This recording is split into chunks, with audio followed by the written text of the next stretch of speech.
learn about the off-grid lifestyle and to be inspired to live your dreams, click subscribe so you don't miss anything.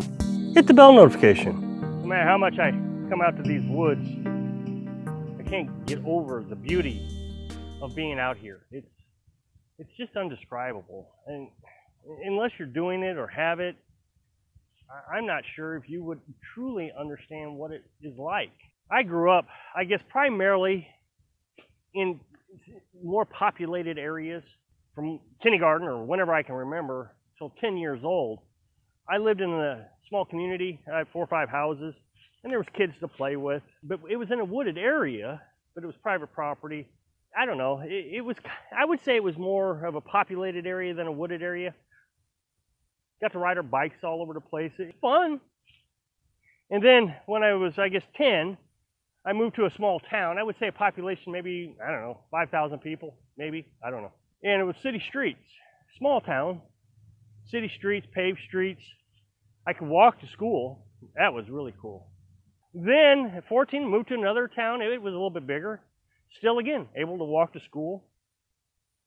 My whole life I've been able to enjoy air conditioning or, at least some sort of cooling and heat that was produced by somebody else, meaning oil, gas, electric.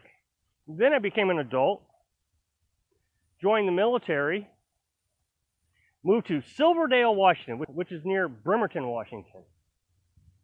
Served on a submarine base just outside of Silverdale. Again, small town. I could walk to the gas station, grocery store. Matter of fact, when we got there, we didn't have a car, so we would walk to the grocery store, buy a bunch of groceries, call a taxi, load the taxi up with our groceries, come back. And the taxi was like $3. It wasn't much because it was so close. Then I got out of the Navy, and again, I've always been connected to the grid pretty solidly. Moved back to Missouri. I got a little house, rented a house, but again, it was within walking distance of the grocery store. There was a little side restaurant. You walk up to the window type of restaurant, and you get a hamburger and fried mushrooms. Oh, those are good. And you could walk to it. It was absolutely fantastic. No woods, no snakes, no bugs, no ticks. When I left there, I ended up in Des Moines, Iowa, which is, I guess, the largest city in Iowa. And you think of Iowa, and it's just one of those, farm communities. But I lived in the city, in an apartment for a while. Then we moved to Ottumwa, Iowa. Ottumwa, if anybody remembers Radar on MASH, he was from Ottumwa, Iowa, which was just down the road from a town that James T. Kirk grew up in. I can't think of the name. I'll put the name of it here on the screen. My grandparents on my father's side owned 5 acres when I was growing up. They lived in the city, and I guess when he became 10 years old or so, just the other day he told me all this, but I didn't write it down. So around 10 years old, they moved out to the country.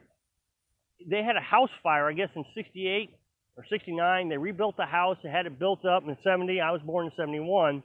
So I grew up visiting this little 5 acres all the time. And it was on a gravel road, so even if you brought your bikes, there was no place to really ride it because it was just gravel roads. That's no fun. And they lived on this huge hill. So in order to ride your bike, you would have to go up the hill. Man, what sane 5-year-old wants to ride their bike uphill or even push it uphill? Nah, it wasn't for me. And there were so many times I was bored. Yeah, I'd go outside, I'd grab a hammer or something and, pound something together. There just really wasn't a lot to do, which forced me to figure out things to do. I remember when I got, 12, 13 years old. I don't remember. They had this little creek ditch thing, and I built a bridge out of boards. I mean, they wouldn't let me use the saw, but I had a hammer, and so I built a bridge so we could walk across the creek. I decided I wanted to get brave, and I took the lawnmower and I drove it over the bridge. And it held. I was like, wow, this is fantastic. Yeah, I guess I learned a lot, forcing myself to figure out how to build little things so I wasn't bored. Man, I was so bored. Well, a little while later, in the 80s, they bought 20 acres about a mile up the road. And that place was more desolate than the 5 acres. I was like, oh my goodness, I'm going to be so bored here. Yeah, I was just bored. They built a log house. Now, I want to explain the log house. They cut down cedar trees, huge cedar trees, and they let them dry for a year.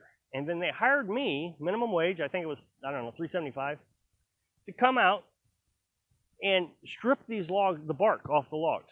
Bored out of my mind. An entire summer out in this dusty, dirty area, stripping logs. I milked that job. It was terrible. Well, it ended up, they built this house, I don't know, maybe 88, somewhere around there. They built a 2-story house out of logs. 2 stories. I mean, this is not a log cabin. It was a full-size house. Had a basement, had a back porch, closed-in back porch. But it was beautiful. I mean, it was absolutely gorgeous. On 20 acres, next to these beautiful oaks. And think about this. In the fall time, and I always remembered that Grandma was a very disciplined person. So I had my father's mother and I had my mother's mother. And my mother's mother was a grandma of all grandmas. She knew how to spoil a child. Candies and sodas and cakes, and she just knew how to love you just right. She was the perfect grandma. Now, my dad's mom was very disciplined, very strict, always teaching you life lessons. And so she was even boring. She lived out on this boring farm, behave. Go out and work on something, do something, be productive. And she would cut firewood or make me strip logs. And I was like, it's just so annoying. And then she would talk about her farm. We would walk around in the woods and she'd see a piece of dead tree, like let's say this was dead, and she'd just lean over and push it. Why? Why are you doing that? She would put up hummingbird feeders. She'd say, look at the hummingbirds, look at the hummingbirds. Why? Why do I want to look at a hummingbird? That seems like a boring thing. Walking around in the woods, pushing limbs over. How is this entertaining, Grandma? You're not a grandma, you're disciplined. The thing about Grandma out on the farm was I never saw her unhappy. Not once. Now, she told me once that she was unhappy for a period. Boy, I never noticed. I mean, she really consumed life. She enjoyed her farm.